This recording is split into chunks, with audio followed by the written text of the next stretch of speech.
Hello viewers, my name is Tuyo Ogedembe. This is Charlie's Angels from Small Screen to Big Screen Part 2. Now, I'd like to begin with disappointing news.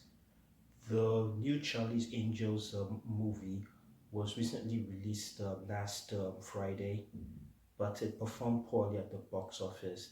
It opened on third place on the box office chart and grossed $8 million. Now, I like to have a moment of silence for this fallen movie.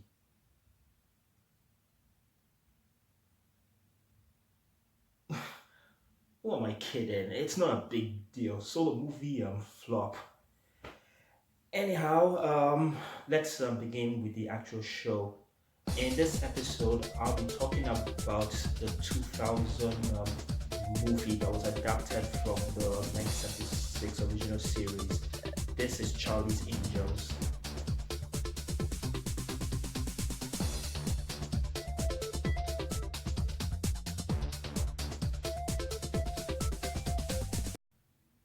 Charlie's Angels is a 2000 movie directed by McGee. It was adapted from the 1976 original series. Now, unlike the original series, that is an action TV show with dramatic elements, this 2000 movie is an action comedy. It stars Cameron Diaz, Drew Barrymore, who also serves as a producer for this movie, and Lucy Liu as Charlie's Angels.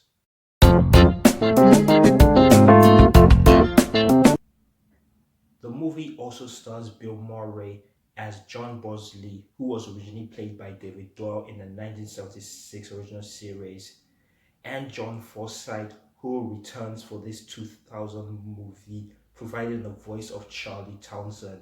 And like the 1976 series, we don't see him, we only hear his voice from the speakerphone.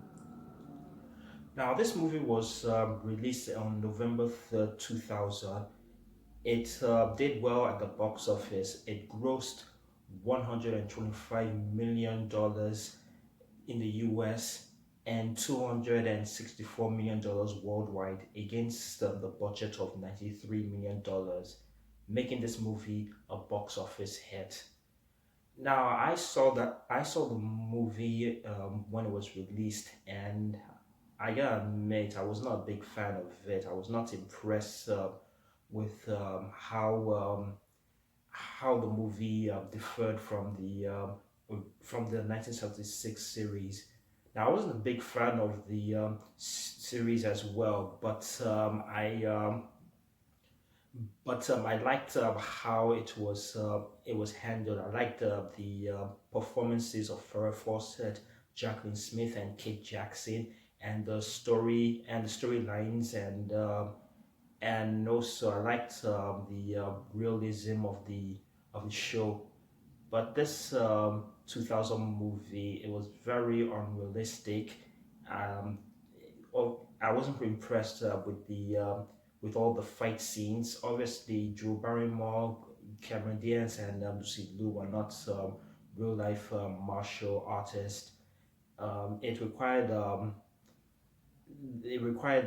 to train for this movie, but they also used stunt doubles for them, and they used wire techniques for them to make it seem that they're somersaulting and doing all these flying kicks, and it was totally unrealistic. I was not impressed with the fight sequence, and I wasn't impressed with the performances.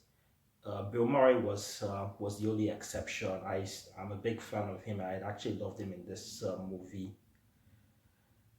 Um, Now, because of the success of Charlie's Angels, it spawned the sequel released 3 years later, Charlie's Angels Full Throttle.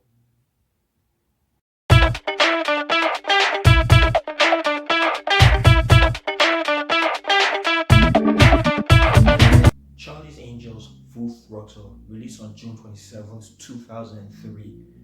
Drew Barrymore, Lucy Liu, and Cameron Diaz returned to this sequel. Bill Murray did not return because of his feud with Lucy Liu, during their time together on the first Charlie's Angels movie. Bernie Mac joins the cast as John Bosley's brother, Jimmy Bosley.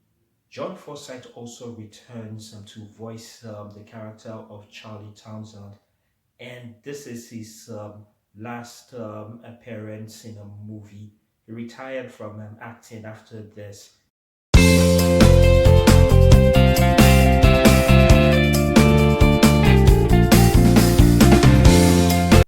This 2003 sequel to the hit 2000 movie was not well received by critics and audience. It grossed $100 million in the US and $259 million worldwide against the budget of $120 million. It failed to outgross the first movie. When I saw this movie on cable TV in 2005, I didn't like it. I didn't like the plot, the performances, and the cinematography in the movie. I thought the performance of Demi Moore, who plays the main antagonist in this movie, was poorly portrayed. It was supposed to be a comeback for her after she semi-retired from the movie industry. She she could have done better, but she didn't impress me. I just didn't like her performance. And Crispin Glover, who played the antagonist in the first movie, returns to this second movie.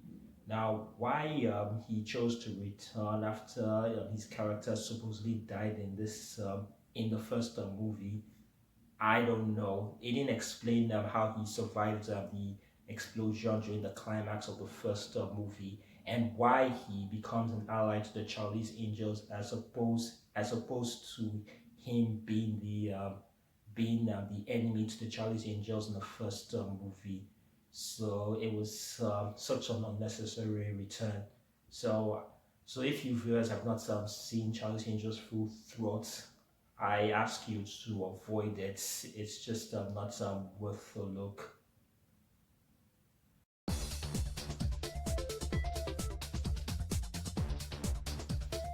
That's all I have for this second part of Charlie's Angels from small screen to big screen. On the third part, I'll be talking about the 2011 reboot series. Until then, it's goodbye for now.